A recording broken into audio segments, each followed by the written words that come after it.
네, 안녕하세요. 떠면세법의 떠세, 박세준 세무사입니다. 제가 여러분들에게 이제 떠먹여 드리기 위해서 세법을 제가 숟가락을 가져왔습니다. 앞으로 이제 이 숟가락을 이제 애용해서 제가 오늘부터 2019년도 종합소득세 끝장내기 심화편을 시작하도록 하겠습니다. 이 심화편은요, 2018년도 종합소득세 끝장내기 이미 올라가져 있는 그 강의에 비해서 더 이제 깊게 심화편을 이제 찍는 거니까 이제 더 공부하고 싶으신 분들을 대상으로 합니다. 오늘은 소득세 개요 이제 첫 번째 시간입니다. 이제 개요도 이제 두 편으로 나눠야 될 것 같아요. 내용이 많아서. 그래서 이제 개요를 먼저 정확하게 이해를 하셔야 그 다음부터 이해하는 거에 있어서 넘어가는 거에 있어서 이제 조금 더 수월하겠죠. 그래서 오늘 강의랑 다음 강의를 이제 무조건 수강하셔야 되고요. 앞으로 이제 또 각각의 이제 소득에 대해서 더욱더 이제 깊게 이제 공부하는 시간을 갖도록 하겠습니다. 네. 시작하도록 하겠습니다.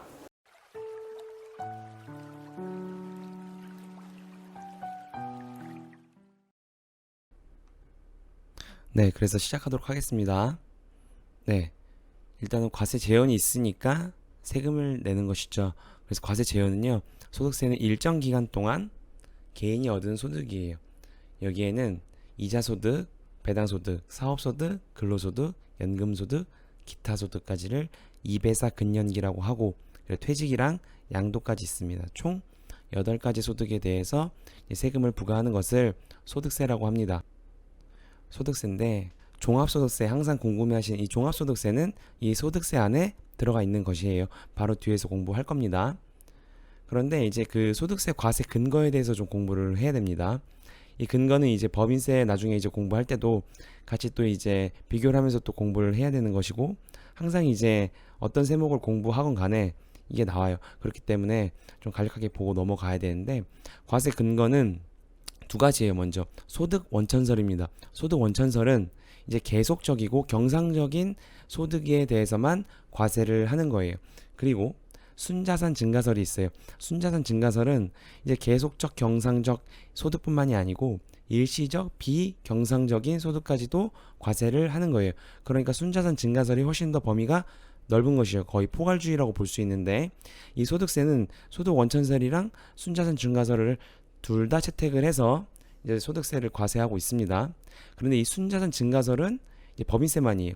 법인세는 소득 원천설이 없습니다. 무조건 순자산 증가설이어서 이제 일시적이거나 비경상적인 소득까지도 다 무조건 과세를 합니다.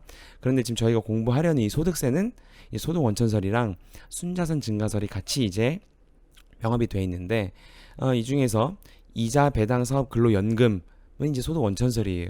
이제 각각 이제 발생하는 이제 경상적인 일상적인 이제 소득에 대해서 과세하는 이 항목이 이렇게 되는 것이고, 기타나 퇴직이나 양도는 일단 듣기만 해도 기타, 그러니까 다른 소득의 기타라는 것이죠.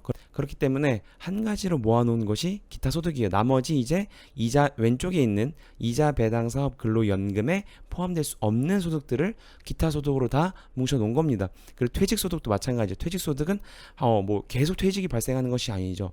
이제 퇴직할 때만 이제 퇴직 소득을 받는 것이고, 그거에 대해서 과세를 하는 것이고, 양도도 마찬가지죠. 양도 매번 파는 게 아니죠. 비경상적이고 일상적이지 않은 것이죠. 그래서 이 기타 퇴직 양도도 이제 과세를 하기 때문에 순자산 증가설도 채택을 하고 있는 거예요. 소득세에서는. 그리고 소득세는 원칙적으로 열거주의입니다. 열거주의가 뭐냐면 이제 각각의 이제 세법상 열거가 돼 있어요. 이거는 과세한다, 이거는 과세한다, 이렇게 체크되어 있는 것들만 과세를 하는 것이에요. 그런데 예외적으로 이자랑 배당 소득은 이제 금융소득이라고 하는데, 이 금융소득은 이제 예외적으로 포괄주의예요. 그러니까 열거가 되지 않더라도 이와 유사한 소득은 이자랑 배당으로 과세를 한다라고 되어 있거든요. 그렇기 때문에 금융소득은 소득세에서 예외로 포괄주의를 채택하고 있다. 그러나 다른 소득들은 열거되어 있는 것들만을 과세를 한다. 그런데 그 열거되어 있는 것들이 대부분 다겠죠. 그렇다 하더라도 신생 뭐 금융상품이나 아니면 신생 뭐 알지 못하는 그런 상품, 그런 것들은 이제 금융소득에서 다 포괄주의로 열거가 되어 있지 못하더라도 금융소득은 과세를 한다라고까지 이제 공부를 했습니다. 자, 그래서 소득세는 이렇게 8가지를 공부를 하는 거예요. 자, 그럼 소득세 과세 방법이 있겠죠. 각각의 과세 방법이 다른데, 먼저 종합과세가 있습니다. 그리고 분류과세가 있어요. 그리고 분리과세가 있어요. 중간에 두 번째 거는 분류과세고 세 번째는 분리과세예요. 이제 두 번째 글자가 다르죠. 류랑 리입니다.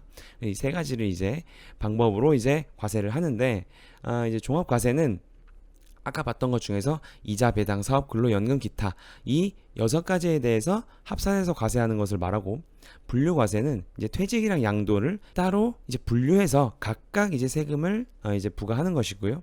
분리과세는 이제 종합과세 예외사항으로 되어 있는데 이제 하나하나 볼게요. 종합과세는요 이제 5월에 또는 성실신고자는 6월에 이제 신고를 하고 납부를 하죠. 그래서 이자, 배당, 사업, 근로, 연금을 각각 구합니다. 그래서 한꺼번에 종합소득 금액이라는 것을 만들어서 한 번에 이제 신고를 하는 거예요. 그런데 분류과세는 이제 각각 신고를 하는 겁니다. 퇴직소득, 양도소득 각각 발생하는 건에 대해서 앞에 있는 종합과세에 있는 이 소득들이랑도 합치지 않고 퇴직은 퇴직, 양도는 양도에 대해서 합치지 않고 계산을 하는 거예요. 합쳐서 계산하면 이제 뒤에서 배우겠지만 소득세는 누진세율이기 때문에 합쳐질수록 세율 그 구간이 높아집니다. 이제 6%부터 이제 42%까지 있는데 7단계 누진세율이거든요. 바로 뒤에서 공부를 할 거예요. 그런데 합쳐서 하지 않게 분류해 놓은 거예요. 그게 퇴직이랑 양도입니다. 그리고 분리과세는 이 종합과세의 예외사항으로 되어 있어요. 이제 예외적으로 이제 원칙적인 것은 다 합쳐서 계산을 해야 되지만 예외사항으로 분리하여 과세한다는 것인데 그것은 이제 원천징수 이런 원천징수를 통해서 원천징수 다음 시간에 공부를 할 겁니다. 원천징수를 통해서 이제 과세가 종결되는 겁니다. 그렇기 때문에 합산신고할 필요가 없는 것이죠. 이제 그게 분리과세고 자 이제 근데 중요한 것이 이제 종합과세죠. 가장 세목이 많고 그리고 가장 궁금해하시는 것이죠. 대부분의 이제 분들은 이제 거의 종합과세에 이제 해당이 되죠. 이제 개인소득이기 때문에. 그래서 이거는 아까 말씀드렸던 것과 같이 이자, 배당, 사업, 근로, 연금, 기타를 각각 이제 금액을 계산을 해서 합쳐서 종합소득 금액으로 이제 과세를 하는 것입니다.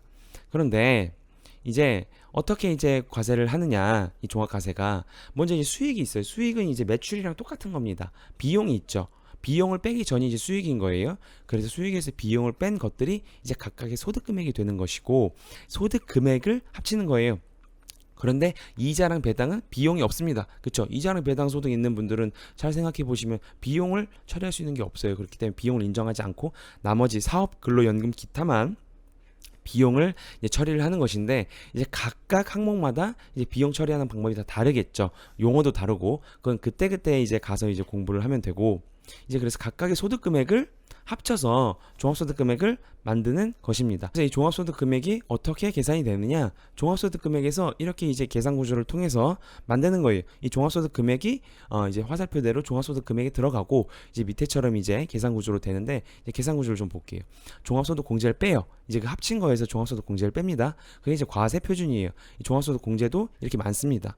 이렇게 많은 것들이 이제 나중에 2배사 근역의 6가지 기타 소득까지 다 공부를 하고 이제 공부를 할 거예요.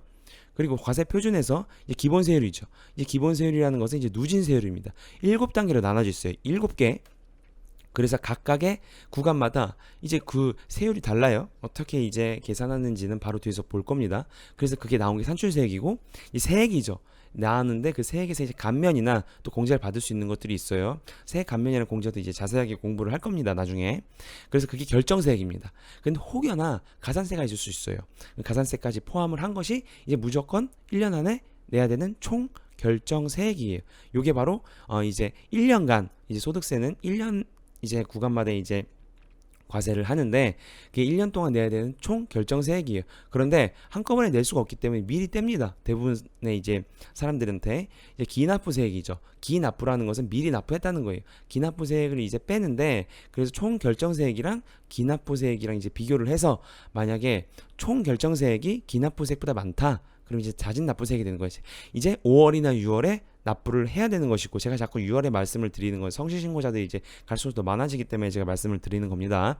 그리고 환급액 만약에 기납부 먼저 납부한 게 많아요. 그럼 이제 환급을 받을 수 있죠. 그러니까 환급액이 나오는 거예요. 이게 바로 종합소득 계산 구조입니다. 그런데 이 종합소득 금액은 합산하는 기준이 있어요. 무조건 합산을 하는 것이 아니고 자 아까 봤던 것처럼 이렇게 이자 소득 금액을 제가 각각 합친다고 말씀을 드렸죠. 그걸 종합소득 금액을 구한다고 했는데 이 합산하는 데 이 기준이 있습니다. 그래서 합산 기준을 공부를 해야 돼요. 확대해서 보면 이자랑 배당 소득 금액은 합쳐서 금융소득 금액이라고 했죠. 그렇죠. 그런데 이자 소득 금액이나 배당 소득 금액은 비용을 인정하지 않기 때문에 수익이 곧 소득 금액이 됩니다. 그래서 이 금융소득 금액은 2천만 원이 초과해야 돼요. 2천만 원을 초과한 사람이 5월이나 6월에 종합소득세 합산 신고를 해야 되는 겁니다. 그래서 대부분의 사람들은 저를 포함해서 이자나 만약 배당을 받는다. 그런데 세금 신고하는 게 없죠. 원천세로 이제 분리과세가 되는 거예요. 이제 바로 뒤에서 볼게요. 그렇기 때문에 합산 신고를 안 하는 것인데, 이제 돈이 많으신 분들, 예금이 많거나 이제 배당을 많이 받으신 분들은 2천만 원이 넘는 분들도 많아요. 신고를 하다 보면. 그러면 그런 분들은 이제 다른 소득들이랑 합쳐서 세금 신고를 해야 되는 겁니다. 세금 신고를 합쳐서 하면 그만큼 세율이 높아지겠죠, 구간이. 그리고 연금소득이 있어요. 연금소득 금액은 공적연금소득이랑 사적연금소득이 있습니다. 이건 이제 다 이제 그 각각의 파트에서 더 자세하게 공부를 할 건데, 사적연금소득은 1200만 원 초과해야지 무조건 종합소득세 합산을 해야 돼요. 그리고 기타 소득도 기타 소득 금액이 300만 원 초과다. 그럼 무조건 합산을 신고를 해야 돼요. 근데 지금 말씀을 안 드린 사업소득 금액이나 근로소득 금액이나 공적연금소득 이 세 가지 있잖아요. 무조건 0원 이하면 무조건 합산 신고를 해야 됩니다. 또 이제 근로소득만 있는 자는 연말정산을 끝날 수도 있어요. 요건 이제 차근차근 이제 공부를 하면서 이제 알아가도록 할게요. 그런데 만약에 금융소득 금액 볼게요. 2천만 원 이하다. 그럼 제가 아까 말씀을 드렸지만 대부분의 사람들이 여기에 해당이 되죠. 그렇기 때문에 2천만 원 이하면 분리과세로 종결이 돼요. 아까 분리과세는 뭐라 그랬죠? 원천징수로 과세가 종결된다고 했어요. 기억이 안 나시면 다시 앞에 보고 오세요. 그래서 원천세로 종결이 난다. 그것이 분리과세인데, 원천세로 이미 냈기 때문에 이미 받을 때 내가 예를 들어서 은행 예금을 받았어요. 예금 이자를. 근데 그 이자를 받을 때 은행이 벌써 원천징수를 합니다. 그리고 원천징수를 해서 미리 은행이 내줘요. 이제 다음 시간에 볼 건데, 그거는 그렇기 때문에 내가 낸 거예요. 덜 받았기 때문에. 대신 내가 내진 않지만 은행이 내준 것이죠. 그게 바로 분리과세예요. 분리과세로 종결이 되는 것이고, 옆에 있는 사적연금 소득이 1200만 원 이하이거나 기타 소득금액 300만 원 이하다. 그러면 이게 특이해요. 분리과세나 종합과세, 즉 종합과세나 분리과세를 이제 납세자가 선택을 할 수 있습니다. 유리하게. 요건 이제 그래서 많이 공부를 하셔야 판단 기준이 생기는데, 대부분 세무대리인께 맡기죠. 요것도 잘 체크를 하셔야 돼요. 어찌됐든 금융소득 금액은 2천만 원 이하다. 그럼 분리과세를 무조건 종결이 되는 것이고, 이건 뭐 선택사항이 아니고.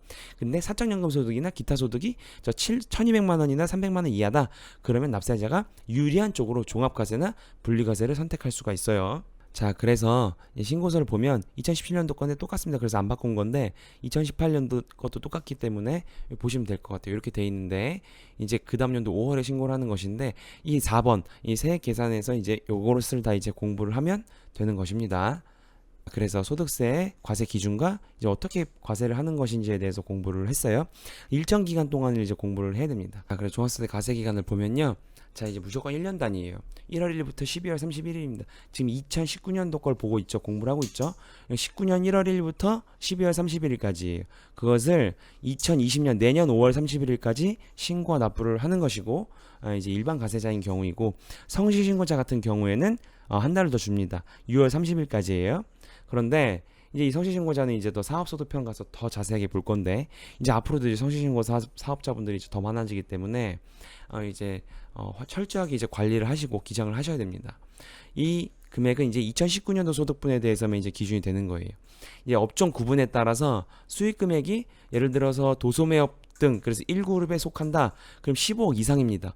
그리고 2그룹 제조업 등이 속한다. 그럼 7억 5천이고, 그리고 3그룹 부동산 임대업이나 이제 전문 서비스업 그럼 5억 이상이, 이게 2019년도 올해, 그러니까 내년 2020년에 신고해야 되는 소득, 2019년 소득분만 이제 기준이 이렇게 되는 것이고, 2020년부터는 이제 기준 금액이 바뀝니다. 이제 더 내려가요, 기준 금액이. 이제 1그룹 같은 경우에는 10억이고, 이제 제조업 같은 경우에는 5억이에요. 2그룹은 3그룹은 3억 5천원 내려갑니다. 그래서 이제 2020년부터는 철저하게 더 이제 사업주분들이 이제 관리를 하셔야 돼요.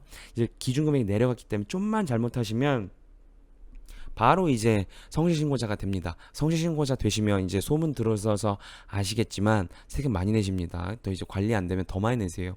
그렇기 때문에 이건 이제 공부를 철저하게 하셔야 돼요. 어찌 되었든 간에 이제 이렇게 구분이 되어 있는데, 2019년 어쨌든 15억, 7억 5천, 5억입니다.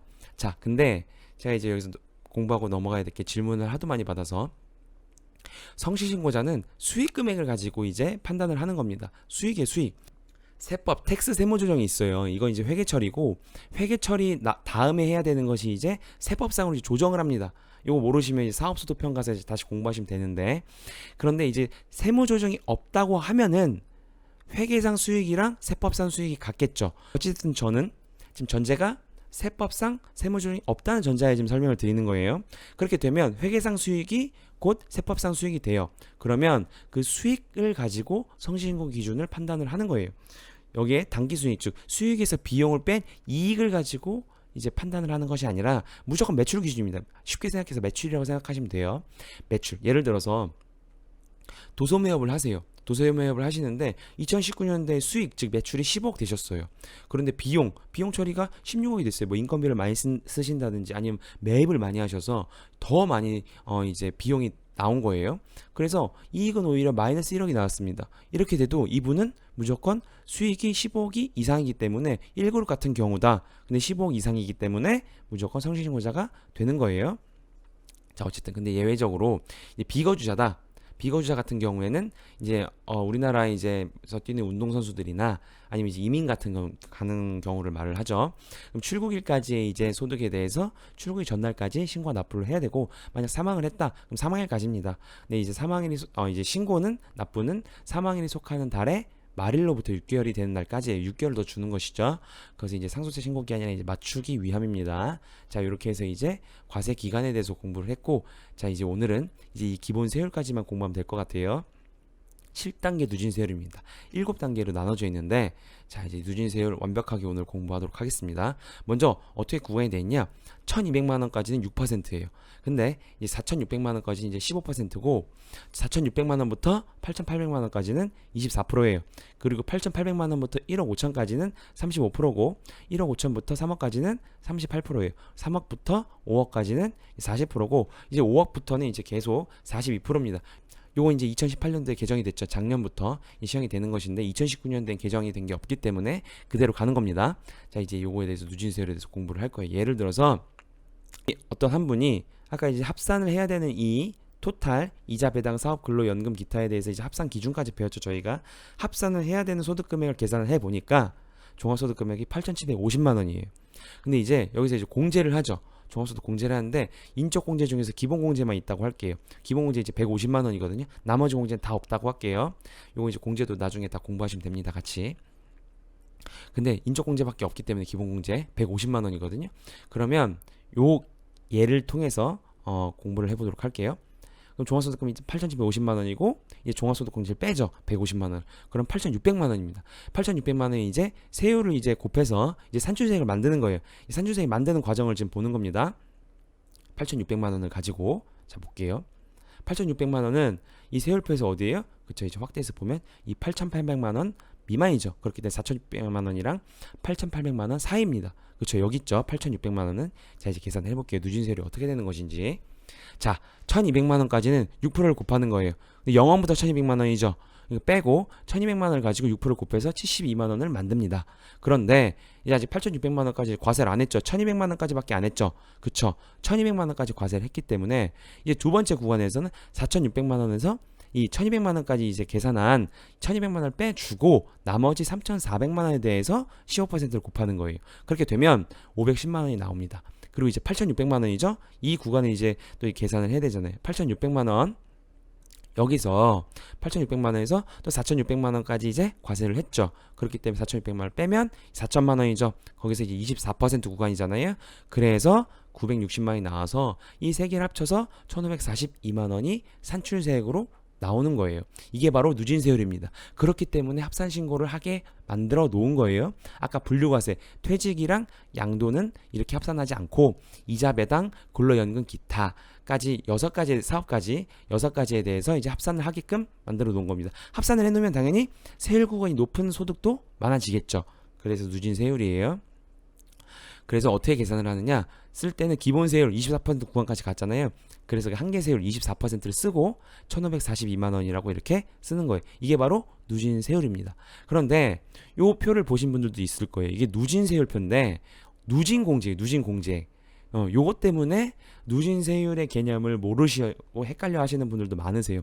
요거는 어떤 거냐면 이미 저 누진 공제액이 각각이 공제되는 누진을 다 이제 계산을 해 놓은 겁니다.